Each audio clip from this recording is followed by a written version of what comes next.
اللہ کے نبی نے فرمایا نا ایک سٹینڈرڈ سیٹ کیا اپنی امت کے لیے کہ جب صحابہ کرام ریسلنگ کر رہے تھے مسجد میں تو آپ نے فرمایا صلی اللہ علیہ وسلم کہ آپ لوگ کیا کر رہے ہو. دین دے سیڈ یا رسول اللہ we just testing our strength کہ ہم میں سے طاقتور کون ہے. تو پھر ہمارے نبی نے نا اسٹینڈرڈ ایسے سیٹ کیا کہ دیکھیں تم میں سے بہادر یا اسٹرانگ پرسن وہ نہیں ہے جو کسی کو پچھاڑ دے نیچے گرا دے، بلکہ اسٹرانگ پرسن وہ ہے جو ان دا فٹ آف ریج جب اس کو غصہ آیا ہوا وہ اپنے غصے کو کنٹرول کر لے. اور غصہ بھی نیگیٹو ایموشن ہوتے ہیں رائٹ. تو اللہ تعالیٰ سے دعا ہے کہ اللہ تعالیٰ ہمارے اس مجلس کو بابرکت بنائے. And may Allah subhanahu wa ta'ala make it easy for all of us. And I ask Allah subhanahu wa ta'ala to grant you goodness in this dunya and in the hereafter. Allahumma ameen. اچھا before I move on guys, ایک اشکال ہے، doubt ہے، وہ میں clear کرنا چاہتا ہوں. ایک جو frequently asked questions میں سے ہمیں جو question آتا ہے وہ یہ ہے کہ all right when we listen to certain lectures تو اس میں ہمارا ایمان بوسٹ اپ ہوتا ہے الحمدللہ which is a good thing. اور اس میں کوئی اسپیکر یا انسٹرکٹر کی بہادری نہیں ہوتی بیکاز دس از دا کلام آف اللہ، یہ اللہ تعالیٰ کی بات ہے، اللہ کے نبی کی بات ہے، دین کی بات ہے، تو ایمان لامحالہ اوپر جاتا ہے. اگر آپ نے صرف لیکچر تک اپنے آپ کو محدود رکھا ہوا ہے کہ ٹھیک ہے جی آل آف ان اے بلو مون اگر کوئی لیکچر ہوتا ہے، کوئی ایونٹ ہوتا ہے، وہاں پہ جائیں گے، اپنے ایمان کو بوسٹ کریں گے اور پھر اب اپنی لائف کو جو ہے نارمل طریقے سے گزاریں گے، تو یہ جان لیں کہ آپ کا ایمان نہ ڈپ کرے گا. What is the way forward to keep your ایمان اپ ٹو دا پار؟ آپ اپنے ایمان کو کیسے اوپر رکھ سکتے ہیں؟ اس کا سب سے بہترین حل یہ ہے کہ آپ علم سے جڑ جائیں. آپ علم سے جڑ جائیں، کیونکہ دیکھیں جو موٹیویشن ہوتی ہے نا یہ ایک دن رہے گی، 2 دن رہے گی. اب تو اسٹڈیز بھی ہمیں بتاتی ہیں کہ جو بھی آپ سنتے ہو وہ کچھ دیر میں آپ بھول جاتے ہو. If you are connected to دین، اگر آپ نالج کے ساتھ جڑے رہتے ہو تو انشاءاللہ آپ کی جو وہ بار ہے ایمان کی وہ اوپر ہی رہے گی. ابو زید انصاری رضی اللہ عنہ وہ فرماتے ہیں کہ ایک اوکیزن میں ہم مسجد گئے، Masjid Nabawi for the prayer of فجر. ہم نے فجر نماز پڑھنا شروع کی اینڈ رسول اللہ لیڈ اس. جیسے ہی نماز ختم ہوئی فصعد المنبر، رسول اللہ ممبر کے اوپر چڑھے، فخطبنا، اور انہوں نے ہمیں سرمن دیا، ہمیں جو ہے خطبہ دیا. حتی الظہر، یہاں تک کہ ظہر ہو گئی. رسول اللہ پلپٹ سے اترتے ہیں، انہوں نے ظہر کی نماز پڑھائی اور اس کے بعد دوبارہ فقعد المنبر، دوبارہ ممبر کے اوپر چڑھ گئے اور اپنے سرمن کو، اپنے خطبے کو کنٹینیو رکھا. اور یہ عصر تک چلتا رہا. عصر کا وقت جب آ گیا رسول اللہ صلی اللہ علیہ وسلم نیچے اترتے ہیں، نماز پڑھاتے ہیں اور پھر دوبارہ ممبر پر چڑھ جاتے ہیں. And then he continued his sermon, یہاں تک کہ مغرب کا وقت آ گیا. مفسرون بتاتے ہیں، ہسٹورینز ہمیں بتاتے ہیں دس واز دی لانگسٹ خطبہ in the life of the prophet صلی اللہ علیہ وسلم. ابو زید انصاری کہتے ہیں ہمارے نبی نے کیا بتایا؟ فَأَخْبَرَنَا مَا كَانَ وَمَا سَيَكُونُ إِلَى يَوْمِ الْقِيَامَةِ. اللہ کے نبی نے ہمیں ہر وہ شے بتا دی جو پاسٹ میں ہوئی تھی اور جو فیوچر میں ہوگی until the day of judgment. It's a very powerful narration. تو اس سے پتہ یہ چلا کہ ہمارے نبی نے ہمیں یہ بھی بتا دیا کہ میری امت پہ کیسے کیسے ادوار آئیں گے. اور اس کا مطلب یہ ہے کہ ہمارے نبی نے یہ بھی بتا دیا کہ 1400 سال بعد میری امت پر کیا گزر رہی ہوگی. And when you talk about فتنہ، بہت پاورفل احادیث ہمیں ملتی ہیں. دین پہ چلنا مشکل ہو جائے گا. Let me just share 2 narrations with you. ہمارے نبی نے فرمایا صلی اللہ علیہ وسلم ایک وقت ایسا آئے گا میری امت پہ یمر الرجل بقبر رجل فیقول یا لیتنی مکانک، کہ ایک شخص دوسرے شخص کی قبر سے گزر رہا ہوگا اور وہ خواہش کرے گا، وہ وش کرے گا کہ کاش میں تیری جگہ پہ ہوتا. Now the question arises، یہ ایسا کیوں کرے گا؟ کیا اوکیزن ہوگی جس کی وجہ سے اس کے ذہن میں یہ چیز آئے گی؟ وہ اس لیے ایسا کہے گا کیونکہ دین پہ چلنا بہت مشکل ہو جائے گا. وہ کہے گا کہ اگر میں تھوڑا سا اور زندہ رہ گیا تو میرے ایمان کے لالے پڑ جائیں گے، ہو سکتا ہے کہ میں ڈیویٹ کر جاؤں. And in another hadith رسول اللہ صلی اللہ علیہ وسلم said یأتی علی الناس زمان، الصابر فیہم علی دینہ کالقابض علی الجمر، کہ میری امت پر ایسا دور بھی آئے گا کہ جو صبر کرنے والا ہوگا اس کے لیے دین پہ چلنا اتنا مشکل ہو جائے گا, it would be as if this person is holding on to the burning coal, کہ یہ بندہ ایسے ہوگا جیسے یہ جلتے ہوئے کوئلے کو اس نے پکڑا ہوا ہو. یعنی یہ مجبوری بن جائے گی بندے کی, اگر اس کوئلے کو چھوڑ دے گا تو دین ہاتھ سے چلا جائے گا. And I don't have to tell you more, آپ شاید مجھ سے زیادہ ہی جانتے ہیں کہ آج جن حالات سے ہم گزر رہے ہیں وہ کیسے حالات ہیں, چاہے ہم کلیکٹیو امہ کی بات کریں یا انڈیویجول کی بات کریں. اور جب ہم کلیکٹیو امہ کی بات کرتے ہیں, you know, I'm a student of knowledge, and سبحان اللہ جب میں پڑھ رہا ہوتا ہوں, جب ہمارے مینٹورز ہمیں پڑھا رہے ہوتے ہیں, I really enjoyed. Why? Because آپ کو نا ویژن مل جاتی ہے کہ آپ نے کرنا کیا ہے, what is the way forward, آپ نے آگے کیسے جانا ہے. On one occasion, Rasulullah sallallahu alaihi wasallam, he was reclining with the Kaaba, and Khabbab bin Arat radiyallahu anhu, he came up to the Prophet sallallahu alaihi wasallam. اور خباب بن ارت کہتے ہیں آ کے, یا رسول اللہ الا تدعو لنا, اے اللہ کے رسول آپ ہمارے لیے دعا نہیں کرتے.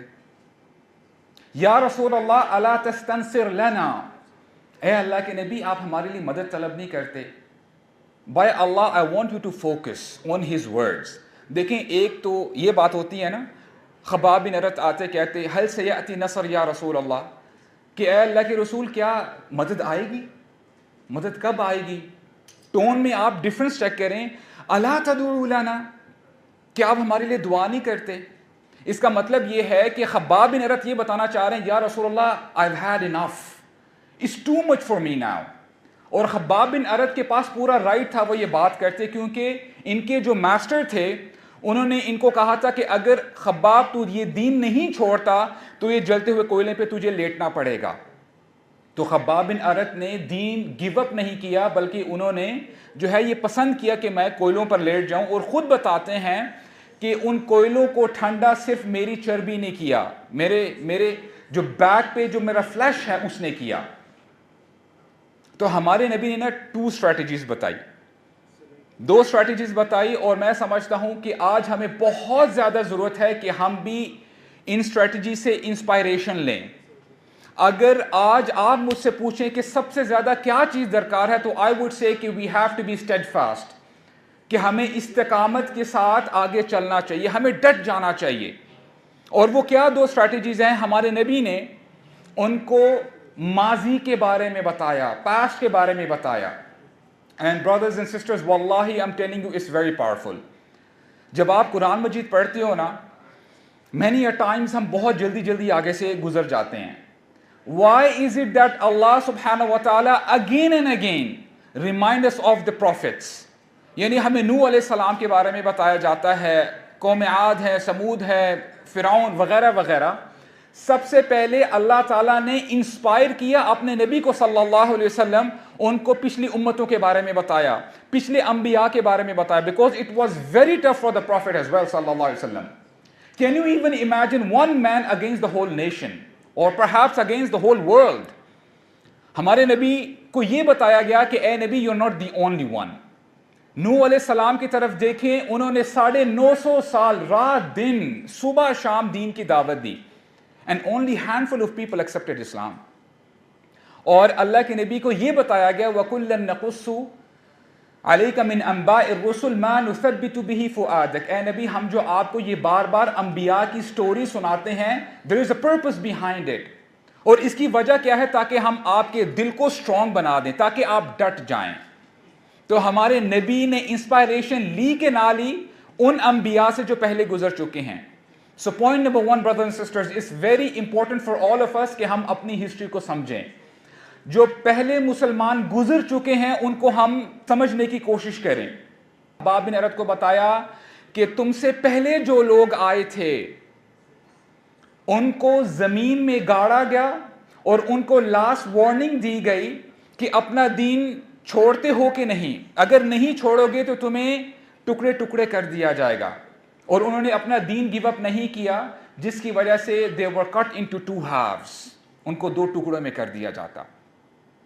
اور ایسے بھی لوگ گزرے ہیں جن کو یہ کہا گیا کہ اگر اپنا دین نہیں چھوڑتے تو تمہیں ہم بہت دردناک عذاب دیں گے، اور انہوں نے اپنا دین نہیں چھوڑا اور ان کو آئرن کوم کے ساتھ عذاب دیا گیا، جس کی وجہ سے ان کی ہڈیاں اور ان کا گوشت الگ ہو گیا۔ تو پوائنٹ نمبر 1 میں نے جو آپ کو بتایا، اور میں چاہتا ہوں کہ آپ کچھ نہ کچھ ٹیک اویز یہاں سے لے کے جائیں۔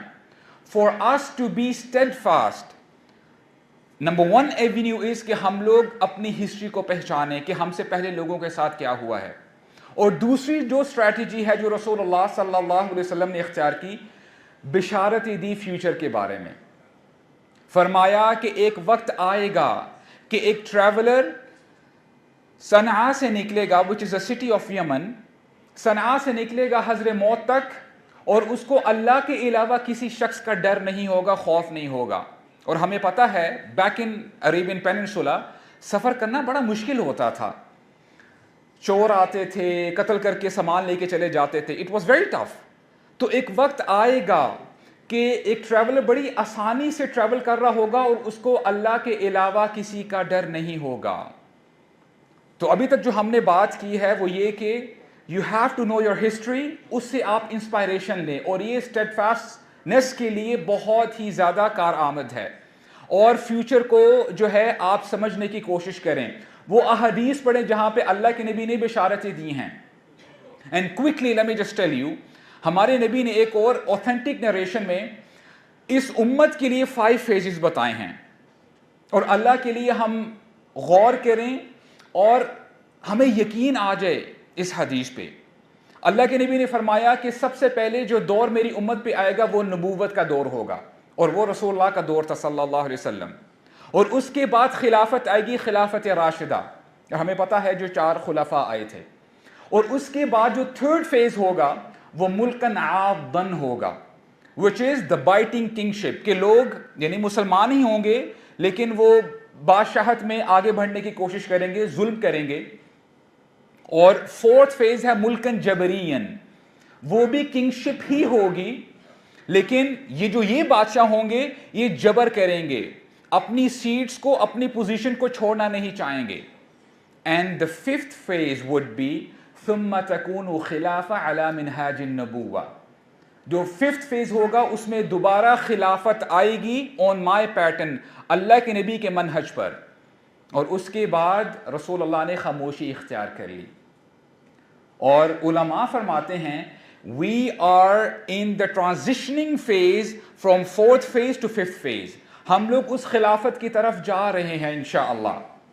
اور اللہ تعالیٰ فرماتے ہیں سارعوا الى مغفرۃ من ربکم وسابقوا الى مغفرۃ من ربکم، کہ جلدی مچاؤ، hasten up، اور یہی طریقہ ہمارے نبی نے بھی اختیار کیا، بادروا بالاعمال، کہ جلدی مچاؤ، you have to prepare yourself، it's a sense of emergency۔ and seriously میں آپ کو ایک بات بتاؤں، کبھی کبھار نا جب ہم دین سیکھ رہے ہوتے ہیں یا کسی لیکچر میں بیٹھے ہوتے ہیں، we want to listen to something which is very easy، تاکہ all of a sudden جو ہے وہ چیز ہم جو ہے وہ it's like a tablet، وہ ہم ٹیبلٹ کھا لیتے ہیں اور سب کچھ ٹھیک ہو جائے۔ نہیں، ایسے نہیں ہوتا۔ اگر میں آپ کو بتاؤں کہ ایک چیز اگر آپ کر لیتے ہیں، اس پر استقامت کے ساتھ آگے بڑھتے ہیں، تو الحمدللہ you are on the right track۔ اللہ کے نبی نے فرمایا بادروا بالاعمال فتنا، کہ اپنے آپ کو تیار کر لو، you have to prepare yourself before the fitan arises، کہ جب فتنوں کا دور آئے گا اس سے پہلے پہلے اپنے آپ کو تیار کر لو۔ اور تیار کس چیز سے کرنا ہے؟ بالاعمال، اعمال کر کے، عمل کر کے۔ صرف اسلام یا ایمان کافی نہیں ہے، اسی لیے جب آپ قرآن مجید پڑھتے ہو تو آپ کو جہاں جہاں آمنو ملتا ہے اس کے ساتھ عمل الصالحات بھی ملتا ہے۔ اور ایک وقت آئے گا کہ یہ جو فتنے ہیں قاطع اللیل المظلم، it will be as if it's a darkest night، اندھیری رات کی طرح یہ فتنے، ایک فتنے کے بعد دوسرا فتنہ آئے گا۔ اور کیا ہوگا؟ یصبح الرجل مؤمنا ویمسی کافرا، او یمسی مؤمنا ویصبح کافرا۔ اچھا، مؤمن کا لفظ آیا ہے، مسلم کا لفظ نہیں آیا۔ صبح بندہ مومن ہوگا، ایمان ہوگا اس کے اندر، اور رات ہونے سے پہلے پہلے وہ کافر بن چکا ہوگا۔ اور رات کو وہ مومن ہوگا، صبح ہوتے ہوتے وہ کافر ہو جائے گا. یبیع دینہ بعرض من الدنیا، اپنے دین کو تھوڑی سی قیمت پر وہ بیچ دے گا. کیا ایسا آج ہو نہیں رہا؟ یار دیکھی جائے گی، کوئی مسئلہ نہیں ہے. ہم دین کو بڑا لائٹلی لیتے ہیں. And in another narration, Rasulullah sallallahu alaihi wasallam said, "Badiru bil a'mali sab'an."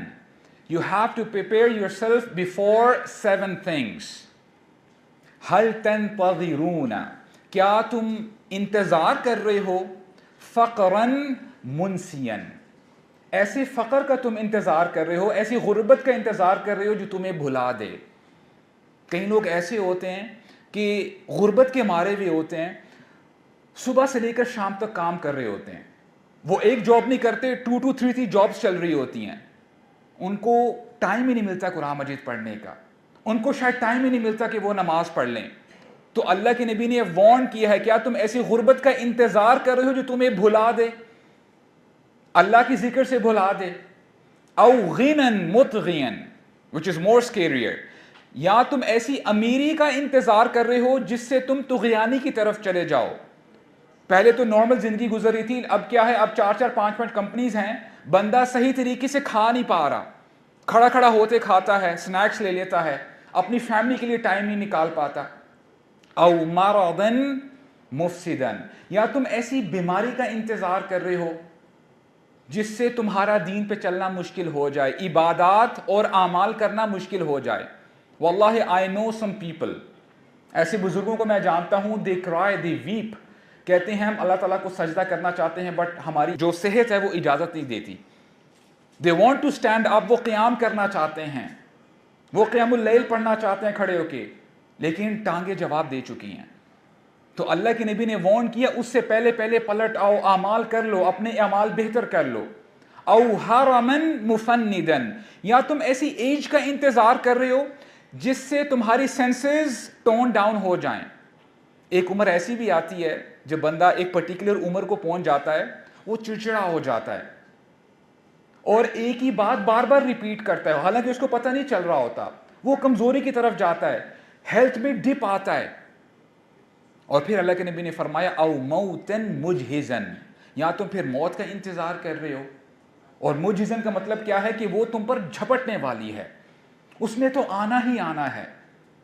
او الدجال، یا تم دجال کا انتظار کر رہے ہو. And the 7th one، the last one is او الساعہ، یا تم اس گھڑی کا انتظار کر رہے ہو، قیامت کا انتظار کر رہے ہو، اس نے تو آنا ہی آنا ہے.